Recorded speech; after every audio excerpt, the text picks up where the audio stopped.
Question दिलाय, create a singly link list using data fields 15, 20, 22, 58 and 60 and search a node 22 from SLL.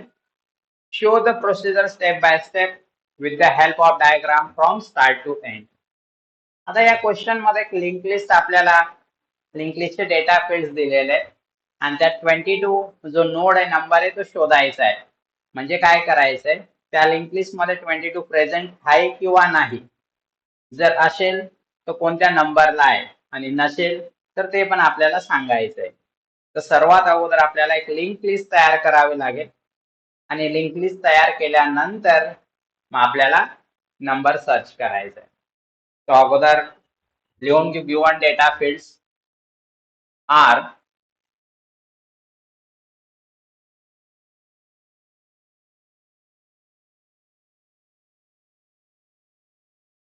Fifteen 20, 22, 58 and 60. Singly link list ज्याला आपण SLL असं shortcut मध्ये लिहितो.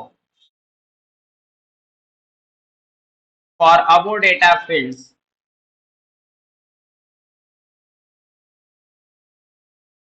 is given as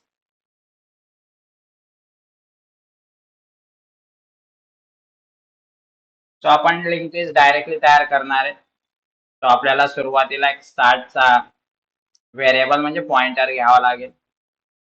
एक node तयार करायचा आहे 15 साठी. या 15 चा ऍड्रेस स्टार्ट कडे राहील. त्यानंतरचा नोड आहे 20 जो आपल्याला इन्सर्ट करायचा आहे. तो 20. त्यानंतर घ्यायचं आपल्याला 22. त्यानंतर 58 आणि त्यानंतर 60. स्टार्ट कडे 15 चा ऍड्रेस राहील. या 15 कडे 20 चा ऍड्रेस, 20 कडे 22 चा ऍड्रेस, 22 कडे 58 चा ऍड्रेस, 58 कडे या लास्ट नोडचा ऍड्रेस आणि हा 60 लास्ट नोड आहे म्हणून या ठिकाणी नल राहील. आता आपल्याला सर्च करायचंय. तर लिंक लिस्ट मध्ये काय होतं, एक लिंक मध्ये सर्च करावं लागतं. एक नोड आपल्याला चेक करावा लागतो. मग यासाठी आपल्याला दोन गोष्टी कराव्या लागतील. एक ना आपल्याला पॉइंटर घ्यावा लागेल की जो एक नोड चेक करत जाईल आणि कम्पेअर करेल की त्या नोड मधला डेटा फील्ड 22 आहे की नाही. मग त्यासाठी आपण एक काम करू. Set ptr is equal to start. That is याचा मीनिंग काय झाला. Now ptr contains address of first node. Address of first node of SLL. आणि सोबतच आपल्याला एक काउंटर पण घ्यावा लागेल की जर एलिमेंट त्या लिस्ट मध्ये आहे तर कोणत्या पोझिशनला कोणत्या नंबरला आहे. तर त्यासाठी पण घ्यावं लागेल सेट काउंट आणि सुरुवातीला आपण त्या काउंटला 0 सेट करू. आता आपल्याला स्टेप बाय स्टेप सॉल्व्ह करायचंय. तो सुरुवातीला स्टेप 1.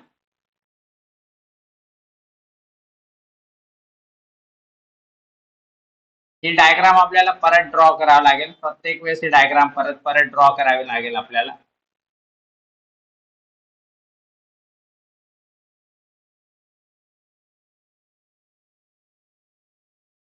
नाव आपल्या पॉइंटर कडे ना स्टार्टचा ऍड्रेस आहे आणि स्टार्ट कडे कोणाचा ऍड्रेस आहे, फर्स्ट नोडचा. म्हणजे आपल्या ह्या पीटीआर कडे पहिल्या नोडचा ऍड्रेस आहे. म्हणजे आपला पीटीआर आता या ठिकाणी पॉइंट करतोय. नाव आता आपण काय करू, इन्क्रीमेंट काउंट बाय 1. म्हणजे काउंटची व्हॅल्यू सुरुवातीला 0 होती, आता 1 ने इन्क्रीज केली म्हणजे काउंटची व्हॅल्यू आता काय झाली 1.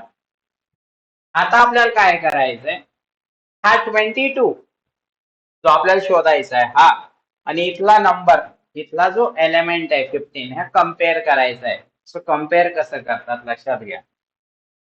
As ptr info that is 15 which is not equal to 22, हे दोघी इक्वल नाहीयेत. आता काय करावं लागेल, हा पॉइंटर आपल्याला नेक्स्ट याच्यावर सेट करावा लागेल. Set ptr is equal to ptr next, किंवा याला सिंपल लँग्वेज मध्ये तुम्ही असं लिहू शकता, increment ptr to point next node.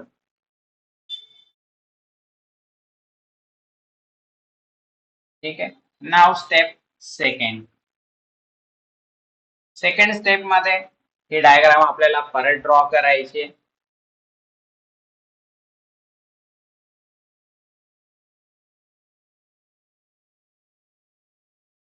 Pointer या ठिकाणी आपण इन्क्रीमेंट केलेला आहे, त्यामुळे ऑब्विसली पॉइंटर आता ह्या नोडला पॉइंट करेल. सेम आपल्याला प्रोसेस रिपीट करायचे. Increment count by 1. तो काउंटची लेटेस्ट व्हॅल्यू 1 आहे, परत त्याला 1 ने इन्क्रीज केला म्हणजे काउंट झाला 2, म्हणजे सेकंड नंबरच्या नोडला आपण पॉइंट करतोय. परत आपल्याला काय करायचंय, हा 20 प्रिव्हियस स्टेप मधलाच रिपीट होईल. As ptr info that is 22 सोबत कम्पेअर करायचंय. ऑब्विसली ते इक्वल नाहीयेत. मग आता आपला पॉइंटर इन्क्रीमेंट करावा लागेल, ज्याला आपण लिहितो set ptr is equal to ptr next, that is increment pointer, that is a ptr to point next node.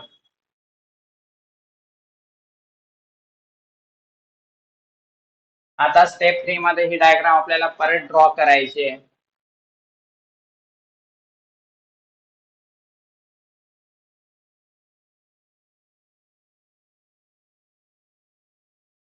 नाव आता आपला ptr पुढे पॉइंट करेल या ठिकाणी.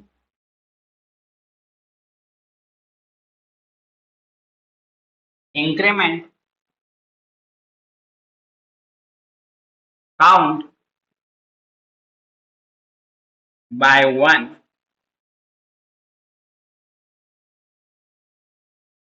दॅट इज आता काउंटची व्हॅल्यू होईल 3.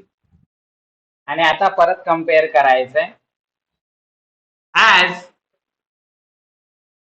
ptr info म्हणजे ptr ची info that is 22 is equal to 22.